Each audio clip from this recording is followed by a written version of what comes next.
ফিলিস্তিন সহ বিশ্বের যতগুলো দেশে আজ মুসলমান নিধন হচ্ছে, একদিকে দুঃখ পাচ্ছি কিন্তু আনন্দেরও বিষয় আছে।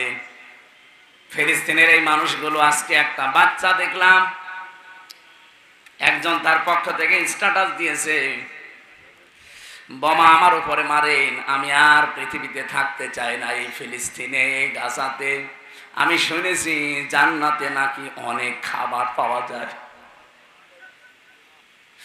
পৃথিবীতে থেকে তো না খেয়ে মরে যাচ্ছি, সুতরাং এরকম মরণ দরকার নেই, বোমা আমার উপরে ফেলেন। আমি অন্তত যেন জান্নাতের কথা শুনেছি, সেখানে নাকি খাবারের কোনো অভাব নেই। আমি তাড়াতাড়ি জান্নাতে চলে যেতে চাই, যেন ওখানে মন মতো খেতে পারি।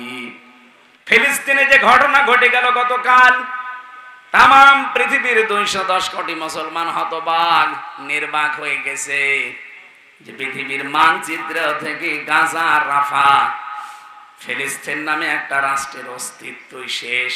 এখন আর কেউ আপনার কাছে খাবার চাইবে না, কেউ আর ত্রাণ চাইবে না, কেউ আর ঔষধ চাবে না। পৃথিবী থেকে মানুষগুলো তারা যাবার সময় বলে গেছে যে দুনিয়াতে মুসলমান বলে কিছু নেই। 210 কোটি মানুষ মুসলমান এই পৃথিবীতে, আর আমরা বোমার আঘাতে উড়তে উড়তে এক একবারে এক এক বোমা মারে, কারো মাথা উড়ে যায়, কারো ঠ্যাং উড়ে যায়। 8-10 জন, 20 জন, 15-20 জন বোমার সাথে আকাশে উড়তে থাকে। গতকালকে বিকাল 3টা থেকে দৃশ্যগুলো দেখার পরে আমার মনে হচ্ছিল এক একটা বোমার আঘাতে, বম বাস্টিং করার কারণে 18-20 জন, 30 জন, 50 জন উঠতেছে বোমার সাথে। হাত পা মাথা মস্তক ছিন্ন ভিন্ন হয়ে বিভিন্ন জায়গায় এই গাজা রাফায় ছড়িয়ে পড়ছে। এরা আকাশের দিকে বোমের সাথে ওড়ে না, এরা আমার আল্লাহর জান্নাতে উঠতেছে। মাঝে মাঝে পৃথিবী গরম হয়ে যায় কেন আপনি জানেন? এই যে পৃথিবী মাঝে মাঝে গরম হয়ে যায়, কাফেরদের হাতে মুসলমানদের আল্লাহ জীবন দেওয়ার ব্যবস্থা করে, এমনি না। কাফেররা তো জাহান্নামে যাবে, ওদের যন্ত্রণা আরো যেন বেশি হয়। এজন্য নিরপরাধ মানুষ হত্যাকারীর তালিকায় তাদের নাম ওঠে। আর এই মানুষগুলো যেহেতু একেবারে অপারগ, নিরপরাধ, এদেরকে এমনি মরণ দিলে হয়তো কবরে যে ঘুমিয়ে পড়তো। শাহাদতের মরণ দিয়ে আল্লাহ ধন্য করে তাদেরকে আল্লাহ কিয়ামত পর্যন্ত রিজিক দেয়।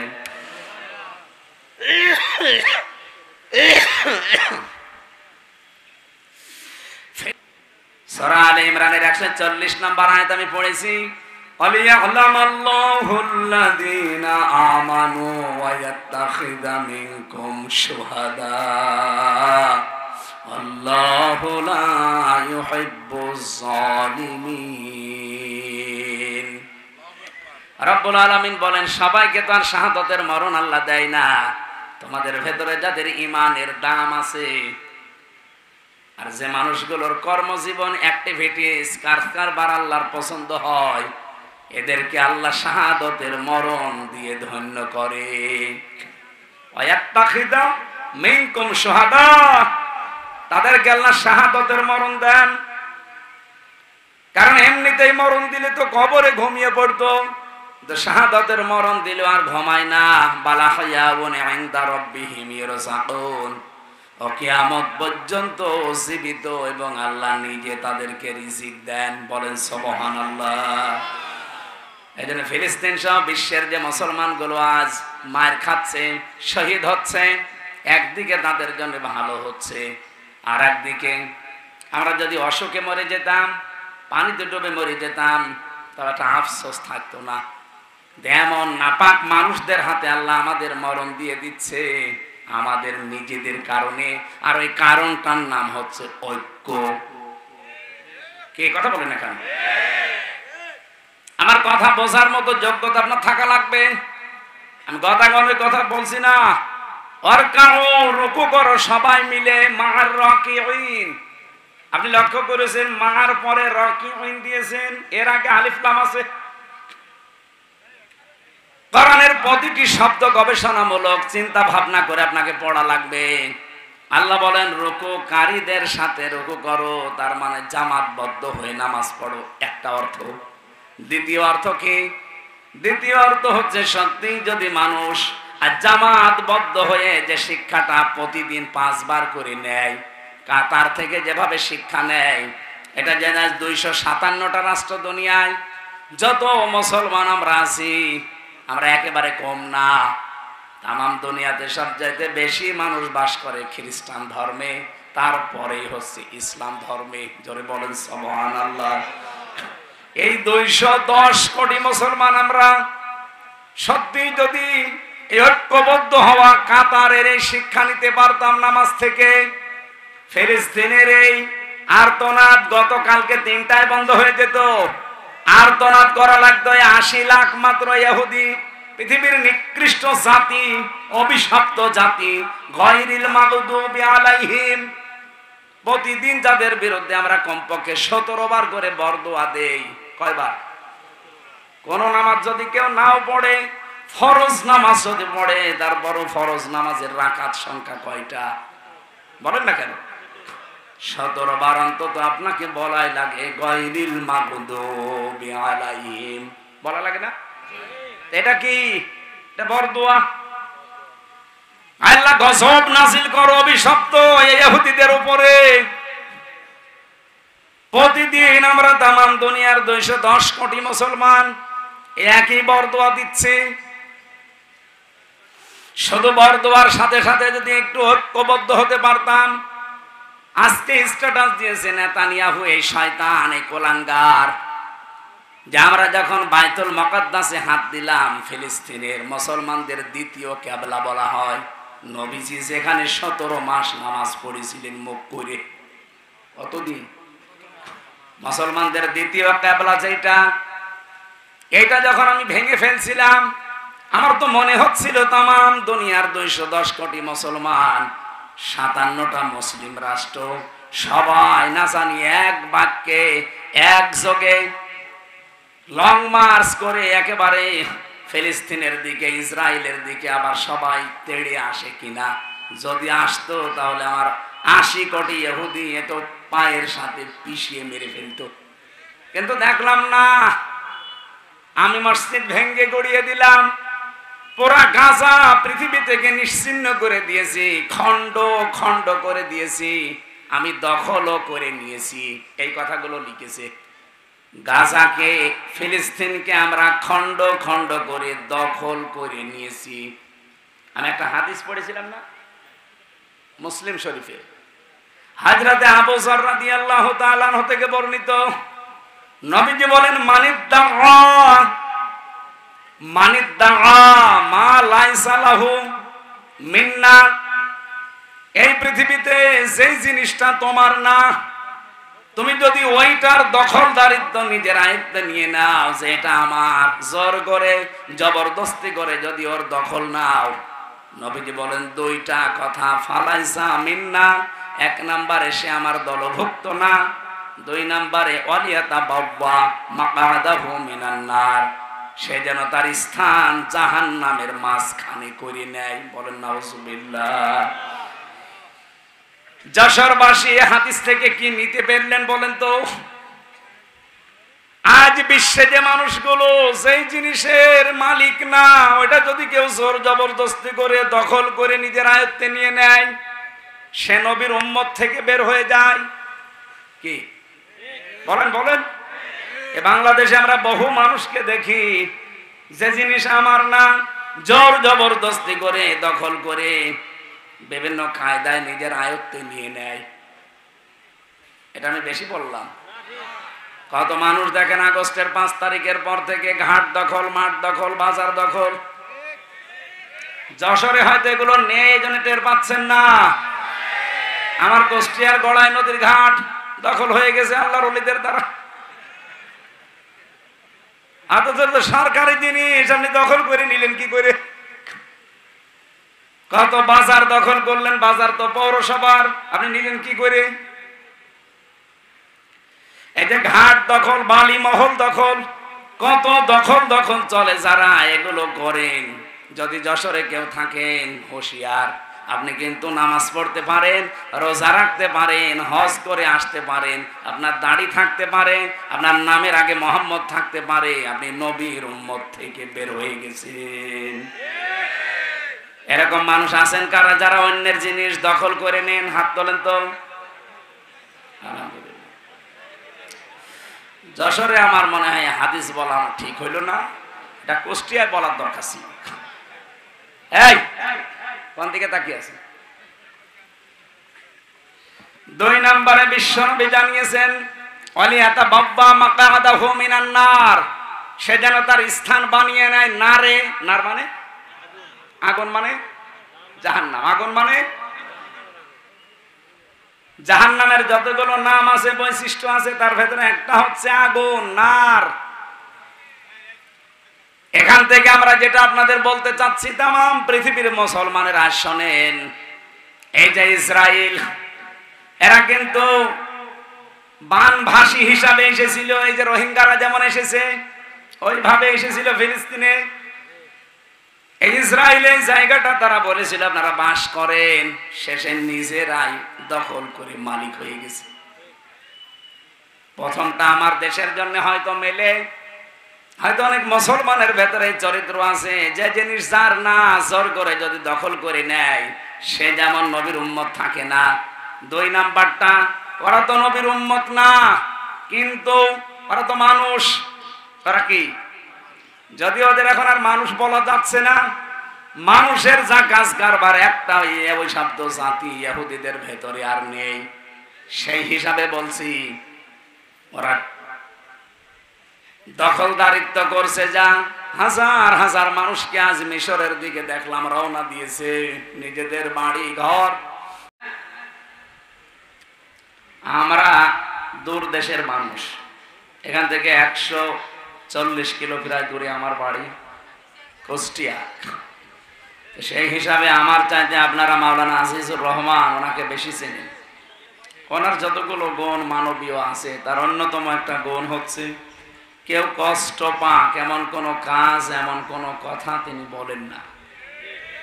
আমাকেও বহুবার তিনি নসিহত দিয়েছেন যে হামজা ভাই, সবাই আমাদের তাফসীরুল কোরআন মাহফিলে এমন কিছু কথা বলা দরকার যেন মানুষ আল্লাহর দ্বীনের দিকে আসে। কারণ এদেশে অন্যান্য মানুষ যারা ইসলামের বিরোধিতা করে, একামতে দিন যারা পালন করতে চায়, এদেশে যারা দিন কায়েম করতে চায়, তাদের যারা বিরোধিতা করে এরা না বুঝে করে। আর যারা একেবারেই বুঝে করে, আবু জেহেলের মতো, ওদের কপালে তোর হেদায়েত নেই। ও আবু জেহেল কিন্তু ভালো করেই জানতো যে মুহাম্মদুর রাসূলুল্লাহ সত্য নবী এবং শেষ নবী, তারপরও হঠকারিতা করে মানত না। কারণ ও জানতো আমি যদি এগুলো মেনে নেই, আমার যে অবৈধ চেয়ার এ থাকবে না। এ পৃথিবীতেও যারা মনে করে যে আমার যা অবৈধ চেয়ার, আমার যা অবৈধ সম্পদ, এই সমস্ত বিষয়গুলো থাকার কথা না, যদি আল্লাহর বিধান রাসূলের নিয়ম নীতি এই দেশে চালু হয়। ওরাও বেশ ভালো করে জানে যে আমির হামজা এসেছে, ওর বাবার কথা বলবে না, ও কোরআন থেকে হাদিস থেকে বলবে। কিন্তু বললে কি হবে, ওগুলো মানতে গেলে তো আমার আমিত্ব থাকবে না। এই জন্য তখন বিভিন্ন কথা বলে বিরোধিতা করে।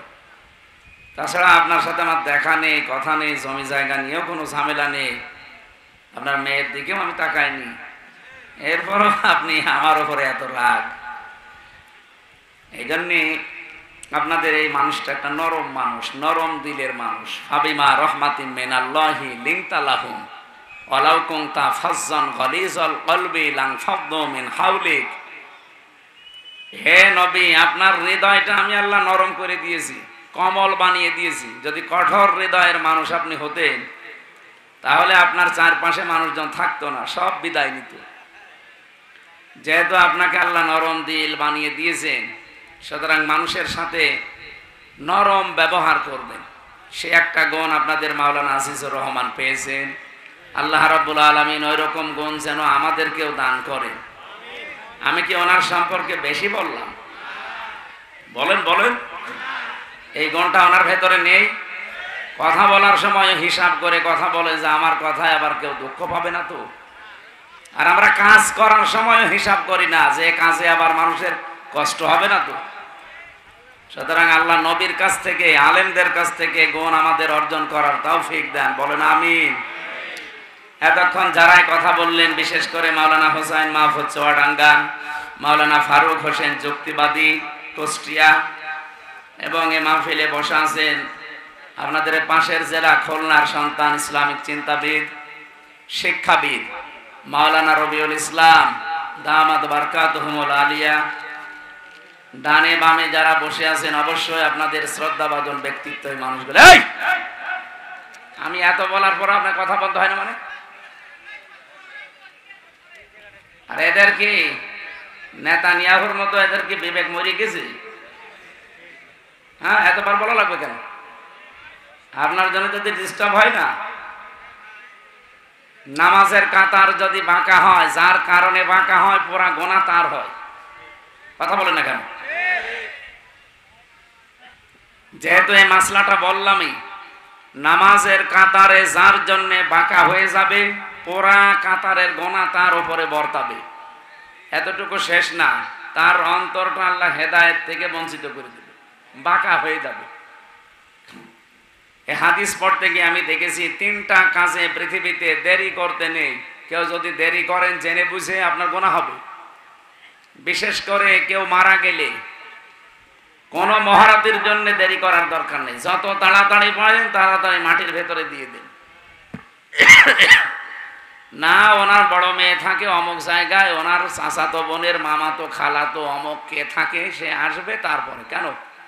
ও মরে গেছে, ওর জীবন শেষ, ওর আর কোনো দায়িত্ব নেই। এখন ওর আর ইবাদত করারও কোনো কায়দা নেই। ওয়াবুদ রাব্বাকা হাত্তা ইয়াতিয়াকাল ইয়াকিন।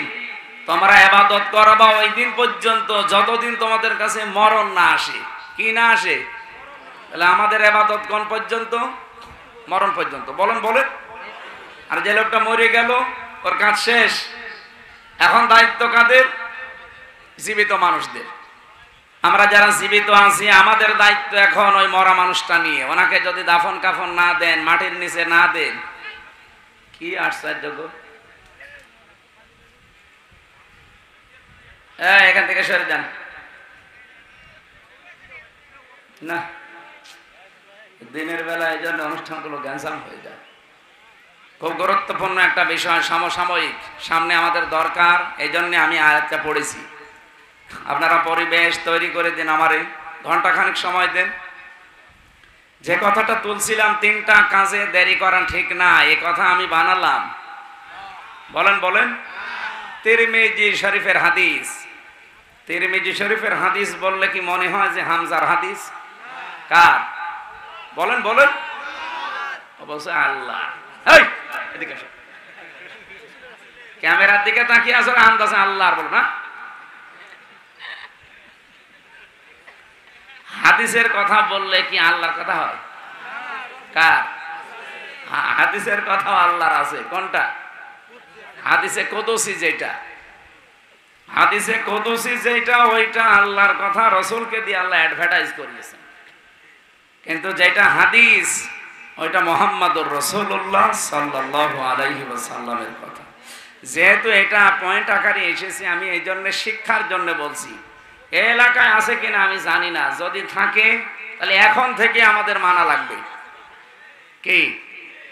1 নম্বরে, কোন মানুষ যদি মারা যায় কারো জন্য দেরি করার দরকার নেই, তাড়াতাড়ি করে তারে কবরে দিয়ে দেবেন। লোকটা যদি ভালো হয় সঙ্গে সঙ্গে আল্লাহ জান্নাতের বিছানা বিছিয়ে দেবে, আর যদি খারাপ হয় সঙ্গে সঙ্গে জাহান্নামের বিছানা বিছিয়ে দেবে। ও যেহেতু মরে গেছে, ও যেখানে যা করে করুক, ওর কপালে যা করেছিল তাই হবে। লাহুম মিন জাহান্নামা মিহাদু ওয়া মিন ফাওকিহিম গাওয়াশ ওয়া কাযালিকা নাজিসিল যালিমিন। রাব্বুল আলামিন বলেন, যখন পাপিষ্ঠ মানুষদেরকে কবরে দেওয়া হয় সঙ্গে সঙ্গে আমি আল্লাহ জাহান্নামের বিছানা বিছিয়ে দেই, আর উপরে জাহান্নামের চাদর দিয়ে ঢেকে দেই। অথচ বহু মানুষকে আমরা এই পৃথিবীতে দেখি পাপিষ্ঠ না, পাপিষ্ঠর বাপ সারা জীবনে পাপ করতে করতে জীবন নষ্ট করে ফেলেছে। এরকম মানুষ মরে গেলে রাষ্ট্রীয় সম্মাননা দিয়ে তাড়াতাড়ি করে উপরে মাটি দেওয়ার পরে আবার ফুল দিয়ে দেয়। আরে উপরে যতই ফুলের মালা দেন না কেন, ভেতরে এত আল্লাহ আগুন লাগিয়ে দিয়েছে। এটা মিহাদ, লাহুম মিন জাহান্নামা মিহাদু ওয়া মিন ফাওকিহিম গাওয়াশ। নিচে জাহান্নামের বিছানা আল্লাহ বিছিয়ে দেবে, আর উপরে জাহান্নামের আগুনের চাদর দিয়ে ঢেকে দেবে। এটা যত আপনি মনে করেন যে 2, 3, 4, 5 রকমের ফুলের মালা দিয়ে এই গদ খালির ফুল দিয়ে সাজিয়ে দিয়েছি, ও মনে হয় জান্নাত পেয়ে বসে আছে, অথচ ভেতরে লেগে গেছে কি? আরো জোরে বলেন। আজকে থেকে যশোর সহ এটা রেকর্ড হচ্ছে। তাম পৃথিবীর বাংলা ভাষাভাষী যারা এটা বোঝে সবাইকে বলছি, মানুষ মারা গেলে কোনো সময় দেরি করতে যাবেন না। যতক্ষণ উপরে থাকবে তার শাস্তি হবে কি? তাড়াতাড়ি করে তার জায়গার জিনিস জায়গায় দিয়ে দেবেন। দ্বিতীয় নম্বরে, নামাজের সময় যদি হয়ে যায়, কোনো মহারতির জন্য দেরি করার দরকার নেই। অনেকে মনে করে না, চেয়ারম্যান আসে নাই, সভাপতি আসে নাই, কিছু মুসল্লি আসুক, আপনার দরকার কি? আপনি তো ডাক দিয়েই দিয়েছেন আল্লাহু আকবার, আল্লাহ সব চাইতে বড়। হাইয়া আলাস সালাহ হাইয়া আলাল ফালাহ, নামাজের দিকে আসো, কল্যাণ পেয়ে যাবে। ঘোষণা তো দিয়েই দিয়েছেন। এখন দুনিয়ার মানুষ কল্যাণের দিকে না এসে যদি দুনিয়ার কোনো কাজ নিয়ে ব্যস্ত থাকে, এটা তার ব্যর্থতা। কি পৃথিবীতে এই ঘোষণা দেওয়ার পরেও কোনো মানুষ যদি নিজের কাজ কাম নিয়ে ব্যস্ত থাকে, সে যেন আল্লাহকে বোঝাতে চায় যে আল্লাহ, মসজিদ যে ডাক দিয়েছিলে হাইয়া আলাল ফালাহ, যে কল্যাণের দিকে আসো, তোমার ওই নামাজের কল্যাণের ছাড়া আমার এই কাজে কল্যাণ বেশি। মুসা আলাইহিস সালামের জামানার একটা ঘটনা পড়ছিলাম।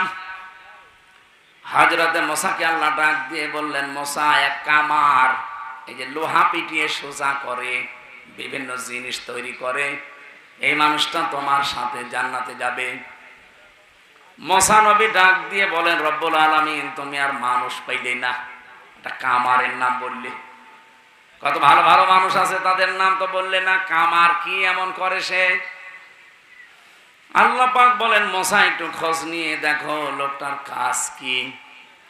মনে করেন এই ওলাসি বাজারে একেবারে ওই কর্নারে মানে হাপড় টানে আর লোহা পিটিয়ে সোজা করে, দা খন্তা কোড়াল বিভিন্ন জিনিস বানায়। আমাদের জামানায় যেমন 5 বার আজান হলে আমরা টের পাই যে নামাজের সময় হয়ে গেছে, মুসা আলাইহিস সালামের জামানায় মাত্র 1 ওয়াক্ত নামাজ ছিল। ওই সময় হয়তো আজান দেওয়ার সিস্টেম ছিল না, কিন্তু একটা সিস্টেম ছিল। হয়তো কেউ আগুন লাগিয়ে দিত, ধোয়া উঠলে মানুষ মনে করতো যে সময় হয়েছে, কারণ 24 ঘন্টায় মাত্র একবার। যেই নামাজের সময় হয়ে গেছে, ওই জামানায় উনি লোহা পিটাচ্ছিলেন হাতুড়ি দিয়ে, মগুর দিয়ে লোহা পিটায়, একবার মাথার উপরে তোলে, আবার একবার লোহার উপরে পিটায়। হঠাৎ পেছনে ছিল মগুরটা, তাকিয়ে দেখে আকাশে ধোঁয়া উঠতেছে, তার মানে নামাজের সময় হয়ে গেছে। উনি লোহার উপরে পিটিয়ে তারপরে নামাজে যেতে পারতেন। পেছন দিক থেকে মগুরটা ফেলে দিয়ে জলদি করে পবিত্র হয়ে নামাজের জন্য প্রস্তুতি নিলেন। মুসা নবী অনেকক্ষণ দৃশ্যটা দেখে ডাক দিয়ে বলে, রব্বুল আলামিন, এই লোকটা তো মগুরটা লোহার উপরে পিটিয়ে তারপরে তোমাকে সেজদা দিতে পারতো। সময় হয়ে যাওয়ার পরে দুনিয়ার কোনো কাজে আর খেয়াল নেই, সব বাদ দিয়ে যে লোকটা তোমাকে এত বেশি গুরুত্ব দিতে পারে, তুমি তাকে জান্নাতে না দিয়ে পারো না। যেন নামাজের সময় হলে দেরি করা জায়েজ আছে? আরো জোরে বলেন। আমি এটা বানালাম, ইন্নাস সালাতা কানাত আলাল মুমিনিনা কিতাবাম মাওকুতা। সূরা নিসার ভেতরে এসেছে, রব্বুল আলামিন বলেন, অবশ্যই নামাজ আমার মুমিন বান্দা বান্দীদের উপরে যখন তখন না, নির্ধারিত সময় আমি আল্লাহ লিখে দিয়েছি। এজন্য নামাজের সময় হয়ে গেলে আপনি দুনিয়ার কোনো কাজে থাকলে কাজটা যত ভালো হোক ওটা হারাম হয়ে যাবে। কথা বুঝতেছেন? এজন্য যত কাজ থাক, যত জরুরি থাক, ফরজ নামাজের সময় হয়ে গেলে আর দেরি করা জায়েজ নেই, কারো জন্য অপেক্ষা করাও জায়েজ নেই। মনে করেন না 2-3 জন আছে আর 10-12 জন আসুক, আপনার কি দরকার? আপনি তো আজান দিয়েই দিয়েছেন। এখন যে আসবে না আসবে এ দায়িত্ব তার আপনার না, এ দায়িত্ব কার? কার? ও বলছে আল্লাহ। এদিকে আসেন, আপনি নামাজ পড়তে আসেন না, এ দায়িত্ব আল্লাহ না। আপনার কানের ভেতরে আওয়াজ যাওয়ার পরে দায়িত্ব আপনার। এমনকি জামাতে হাজির হয়ে নামাজ পড়ার নির্দেশ কোরআনে আল্লাহ এত বেশি বেশি দিয়েছেন, ওয়াকিমুস সালাতা ওয়া আতুজ যাকাতা ওয়ারকাউ মা'আর রাকিঈন। তোমরা জামাতের সাথে তোমরা নামাজ কায়েম করবা আর রোজ যাকাত দিয়ে দিবা সন্তান সম্পদের, আর রুকুকারীদের সাথে রুকু করবা, তার মানে জামাতবদ্ধ হয়ে নামাজ পড়বা। আজ পৃথিবীতে যদি এই শিক্ষাটা থাকতো যে জামাতের সহিত নামাজ পড়া লাগবে, এই এদিকে তাকান,